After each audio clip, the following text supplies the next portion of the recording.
Welcome back. പുതിയൊരു വീഡിയോയിലേക്ക് എല്ലാവർക്കും സ്വാഗതം. ഇന്ന് നമ്മൾ ഉണ്ടാക്കാൻ പോകുന്നത് ഒരു മാമ്പഴ പുളിശ്ശേരിയാണ്. ആദ്യം തന്നെ ഒരു ചട്ടിയിലേക്ക് 5 പഴുത്ത മാമ്പഴം തൊലി കളഞ്ഞ് വൃത്തിയാക്കി ഇട്ട് കൊടുക്കാം. അതിലേക്ക് 3 പച്ചമുളക് കീറിയത്, 1 ടേബിൾ സ്പൂൺ ഉപ്പ്, 2 കപ്പ് വെള്ളം കൂടി ഒഴിച്ച് അടുപ്പിൽ വെച്ച് അടച്ചു വെച്ച് നന്നായി വേവിച്ചെടുക്കാം.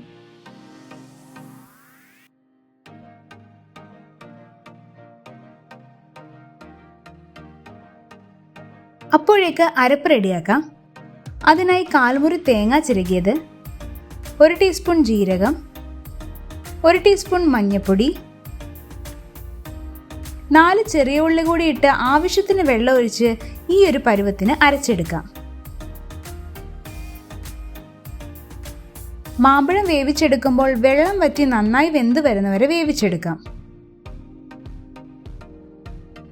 നമ്മളിവിടെ ഒരു 15 മിനിറ്റ് വേവിക്കുന്നുണ്ട്.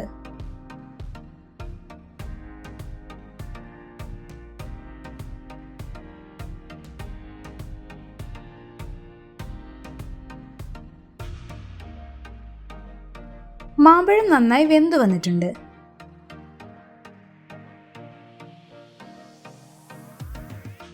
ഇതിലേക്ക് അരപ്പ് ചേർത്ത് അരപ്പിന്റെ പച്ചമണം മാറുന്നവരെ ലോ ഫ്ലെയിമിൽ ഒന്ന് തിളപ്പിച്ചെടുക്കാം.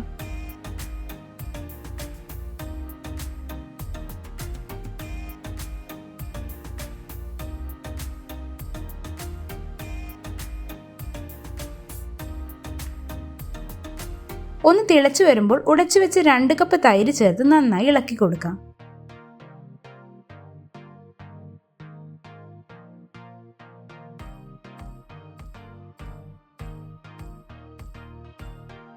തൈരിന്റെ പുളി നോക്കി ഉപ്പ് കുറവാണെങ്കിൽ ആവശ്യത്തിന് ഉപ്പ് ചേർക്കാം.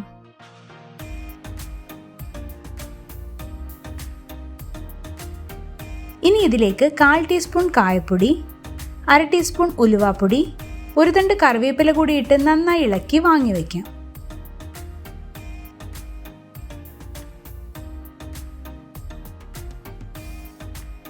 തൈര് ഒഴിച്ചു കഴിഞ്ഞ് പിന്നെ തിളപ്പിക്കരുത്. കടുക് താളിക്കാനായി ചൂടായ ചട്ടിയിലേക്ക് ആവശ്യത്തിന് വെളിച്ചെണ്ണ ഒഴിച്ചു കൊടുക്കാം. എണ്ണ ചൂടാവുമ്പോൾ 1 ടീസ്പൂൺ കടുക് ഇട്ട് കൊടുക്കാം.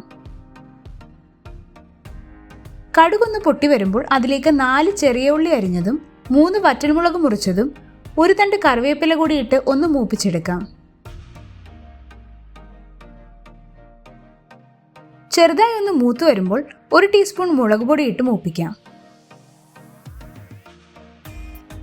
ഇനി ഇത് മാമ്പഴ പുളിശ്ശേരിയിലേക്ക് ചേർത്ത് ഇളക്കി കൊടുക്കാം.